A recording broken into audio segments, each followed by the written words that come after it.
Cette voix merveilleuse, prodigieuse, remplie d'onction, nous n'allons plus avoir la grâce de pouvoir l'entendre parce que cette jeune femme de 43 ans qui se nommait Osinachi Nwachukwu est décédée sous les coups de son époux le 8 avril dernier. Si tu ne la connaissais pas, la bien-aimée était une chantre internationale vraiment qui était puissamment utilisée par le Seigneur. Vraiment, elle brassait des centaines de millions de vues sur YouTube. À chaque fois que j'écoute cette femme, je vous assure que je suis transportée. Et il m'est arrivé des périodes où j'écoutais ces adorations en boucle, chez moi, en boucle. Et je vous assure que c'est le genre de personnes, quand elles chantent, il y en a qui sont guéris, il y en a qui sont libérés, parce que tellement l'onction de Dieu sur sa vie était puissante. Et ce n'est que ce matin que je l'ai appris, parce que ces derniers temps, si je suis complètement déconnectée des réseaux sociaux, j'ai beaucoup de travail, donc vraiment je suis focalisée sur ce que je dois atteindre comme objectif. Donc du coup je n'étais pas au courant, c'est ma mère qui m'a envoyé cette information ce matin, et je vous assure que quand je l'ai reçue, ça m'a déchiré le cœur, parce que cette femme, je la connaissais très bien, je l'écoutais tout le temps. Elle est membre de l'église du pasteur Paul Enesh, qui a un très grand ministère au Nigeria. Je vous ai partagé récemment l'une de ses adorations avec ses enfants. Et vous avez beaucoup apprécié d'ailleurs. C'est vraiment une église bénie. Et ce qui fait le plus mal dans l'histoire, c'est que elle a été assassinée par son mari. Son mari qui est membre de l'église, qui est chantre, qui fait partie des chantres principaux dans l'église. Je me suis dit que l'affaire était trop grave pour que je garde le silence, pour que je ne partage pas ce que je vais partager avec vous aujourd'hui. Parce que ce qui s'est passé est suffisamment grave. Et la Bible nous dit que, en parlant des Israélites, que ce qui leur était arrivé pour nous servir d'exemple. Donc je pense que si Dieu qui aurait pu éviter cela l'a permis, c'est que forcément il y a un enseignement pour nous là-dedans. Il y a des leçons que nous devons en tirer. La parole de Dieu nous dit également qu'au jour du malheur, nous devons réfléchir. Et je voudrais qu'on tire 2-3 enseignements de ce qui s'est passé. La première des choses, mon frère, ma soeur, c'est que quand tu sais que tu as une étoile dans ta vie, d'accord? Tu dois faire attention à comment tu marches. Tu dois faire attention à comment tu vis. Tu dois faire attention à toutes les connexions que tu peux avoir. Quand on parle de connexion, il ne s'agit pas simplement de connexion sur le plan sentimental. Ça peut être une connexion sur le plan d'une amitié, sur le plan du ministère, sur toutes sortes de plans. Tu dois faire très attention. Quand tu sais que tu as une étoile, même si tu n'es pas encore au courant de ton étoile, parce que ce qui se passe souvent, c'est que beaucoup de gens ont une étoile, ils ne sont même pas au courant. À partir du moment où tu es enfant de Dieu, de toutes les manières, fais très attention. Parce que la Bible nous dit que Dieu a des plans pour nous, des plans de paix et de bonheur. Il a des plans glorieux pour toute personne qui a été sélectionnée dans le lot. Donc tu dois faire très attention à comment tu marches. Cette femme-ci, aujourd'hui, qui voit son étoile, on va dire, détruite, se retrouve dans cette situation. Pourquoi? Quand on y réfléchit, c'est parce que simplement elle a fait une mauvaise rencontre. Un jour, elle a rencontré quelqu'un, voilà, que certainement l'ennemi a mis sur son chemin, voyant sa destinée, pour simplement l'empêcher de continuer, de manifester cette destinée. Parce que cette femme dont les adorations m'ont fait tellement de bien. À chaque fois que je l'écoutais, j'étais bénie, et je sais qu'il y en a beaucoup d'autres également. C'est le genre de personne, quand elle adore, il y a des guérisons, il y a des libérations. Vous voyez, ces adorations ont fait beaucoup de bien aux gens jusqu'ici. Mais ce qui va se passer maintenant, c'est quoi? À chaque fois que tu vas écouter son adoration, ce sera avec tristesse. Tu vas te rappeler de comment elle est partie. Je ne sais pas si vous vous rendez compte. Je le redis, mes bien-aimés, quand tu sais que tu as une étoile, fais attention à la façon dont tu marches. Fais attention.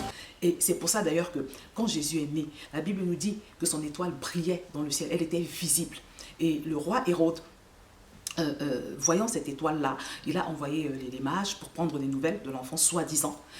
Et en réalité, ce qu'il avait dans la tête, c'est quoi? Il voulait tuer Jésus. Satan avait mis en lui un esprit de jalousie. Donc Satan, voyant l'étoile de Jésus, a voulu passer par Hérode pour tuer sa destinée, pour tuer cette étoile-là. Et c'est pour ça que Dieu a envoyé des anges prévenir les mages qui étaient allés voir Jésus de ne pas retourner à Hérode, parce que Hérode voulait du mal à l'enfant. Et Hérode, voyant que les mages n'étaient pas revenus pour lui donner des nouvelles de Jésus, il a décidé de tuer, d'exterminer tous les enfants du pays de 2 ans et moins, pour être sûr de ne pas rater Jésus. Vous savez, le jour où j'ai lu cette histoire, pour la première fois, j'ai réalisé à quel point le diable peut être déterminé quand il s'agit de détruire la destinée d'un enfant de Dieu. Quand cet enfant de Dieu a une grande destinée, le diable est déterminé d'une manière que tu ne peux pas imaginer. Et c'est pour ça que la Bible nous dit d'être vigilant parce qu'il rôde. J'ai l'habitude souvent de parler de ça, du diable, de comment il agit, comment nous devons faire attention. Et les gens me disent que oui, tu vois le diable partout.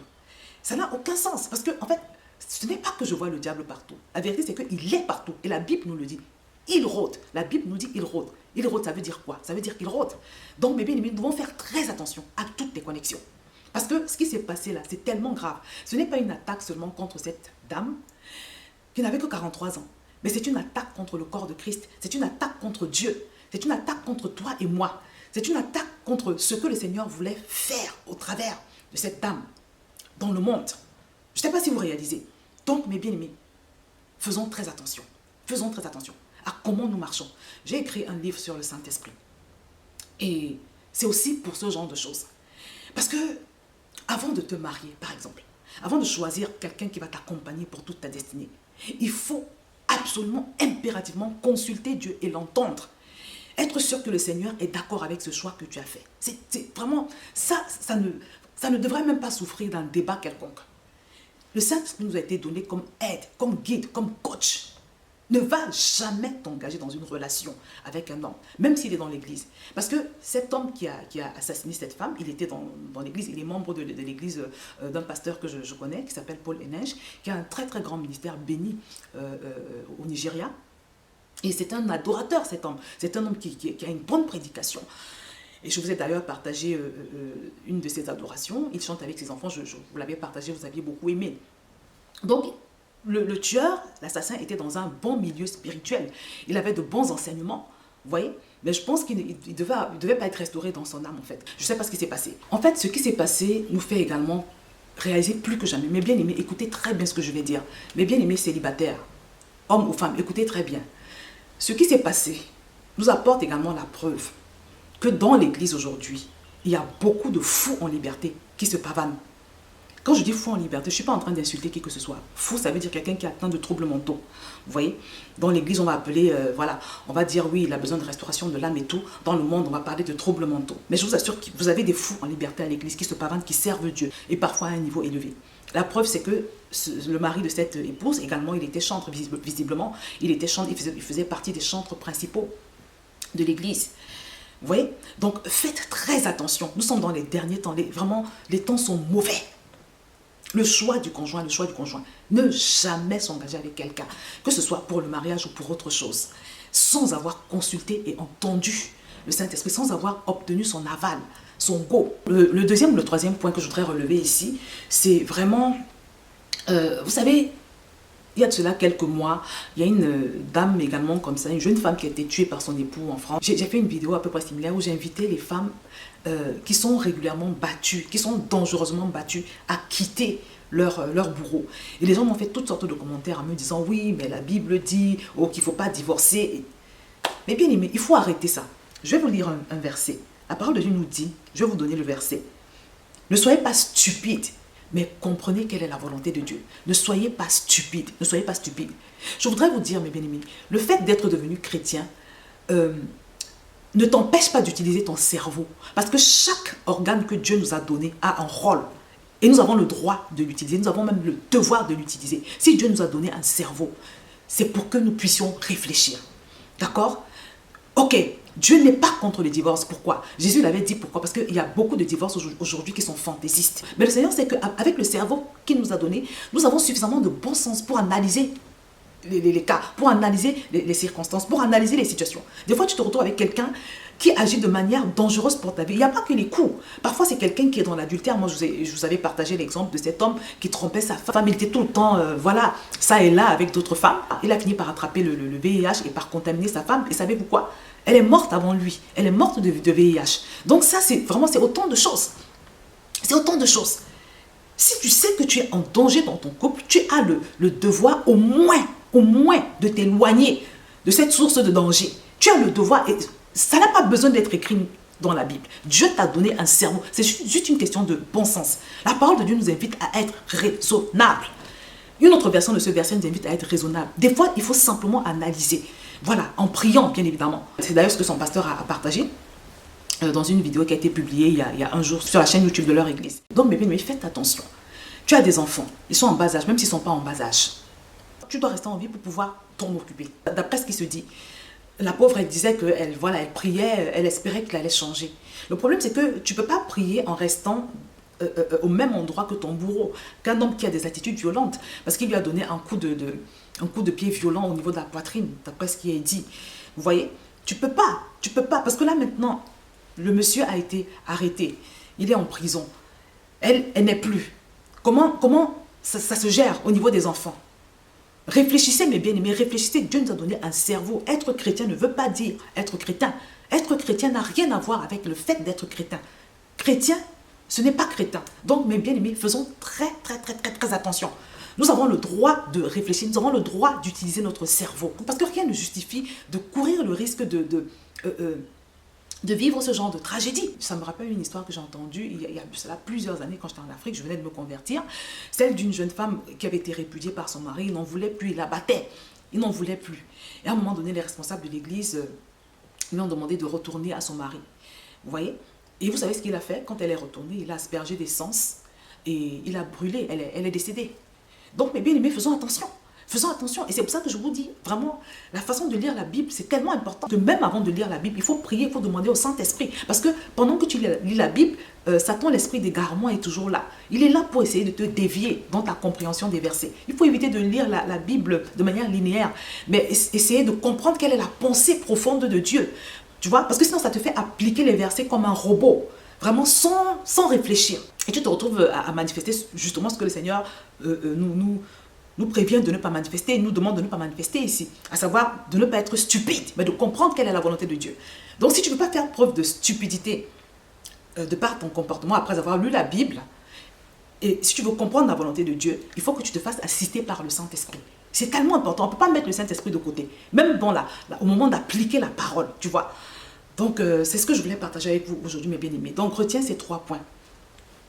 À partir du moment où tu passes de l'autre bord, j'ai parlé des gens qui ont une grande étoile ou pas grande étoile. Sache qu'à partir du moment où tu quittes le royaume des ténèbres pour rejoindre le royaume de la lumière, tu deviens une cible pour Satan. Il travaille dur, il planifie des choses. Il a plus d'un tour dans son sac pour t'atteindre, pour t'abattre, pour t'empêcher d'atteindre les plans que Dieu a pour toi. Sois-en sûr, mon frère, ma soeur. Sois-en sûr. Donc, tu dois faire très attention à comment tu marches et tu dois être conduit par le Saint-Esprit. Tu dois jamais décider quoi que ce soit, surtout quand il s'agit de grandes décisions de ta vie, de grands choix, de choix importants, sans avoir auparavant consulté et entendu Dieu. Fais particulièrement attention au choix de ton conjoint. Enfin, sache que tu as le droit d'utiliser ton cerveau. Évite d'appliquer la Bible de manière stupide. Mais fais-toi aider par le Saint-Esprit. Tu as le droit également d'être raisonnable. Voilà. Alors quand je parle de consulter le Saint-Esprit, il y a toujours des gens qui vont me dire « Oui, mais comment on fait pour savoir ce que Dieu veut ?» Je vais te mettre en bas de cette vidéo un article que j'ai rédigé il y a de cela plus d'une année qui s'intitule « Comment entendre Dieu ?» Et c'est aussi l'opportunité pour toi de te procurer mon livre, le guide 21 jours pour apprendre à marcher avec Dieu par son Saint-Esprit. Et vraiment, plus que jamais, je réalise que ce livre est d'utilité publique, mes bien-aimés. Parce qu'on ne peut pas vivre sans être conduit par le Saint-Esprit. Ce n'est même pas possible en fait. Ce n'est même pas possible. Donc, mes bien-aimés, vraiment, je te recommande vivement de cliquer sur tous les liens que je vais te mettre en bas de cette vidéo. Parce que tout ce qui se passe aujourd'hui nous démontre encore à quel point, mes bien-aimés, ce n'est pas une option d'être conduit par le Saint-Esprit, d'apprendre à être conduit par le Saint-Esprit, d'apprendre à mourir à ce qu'on a envie de faire, d'apprendre à lâcher prise. Tout le monde en a besoin. Vous voyez? tout chrétien en a besoin d'apprendre à lâcher prise pour permettre au Saint-Esprit de diriger notre vie. Parce que quand le Saint-Esprit te dirige, eh bien aimé, il t'aide à contourner justement ce genre de tragédie. Nous avons besoin du Saint-Esprit. Ce n'est pas une option. Donc voilà, je vais m'arrêter là. Je t'invite vraiment à partager cette vidéo parce que, bon, on ne peut plus rien faire par rapport à la bien-aimée qui est partie. Mais on peut encore tirer des enseignements. On peut aussi aider les gens à faire attention. Voilà. On peut aider à ce qu'il y ait moins de ce genre de choses dans cette terre où nous vivons, dans le corps de Christ. Et c'est pour ça que je t'invite vraiment à partager cette vidéo au maximum. Parce que le sujet dont il est question aujourd'hui est suffisamment grave. Voilà, donc c'est ce que je voulais partager avec vous. Je vais m'arrêter là et je vous dis à très bientôt sur VTV.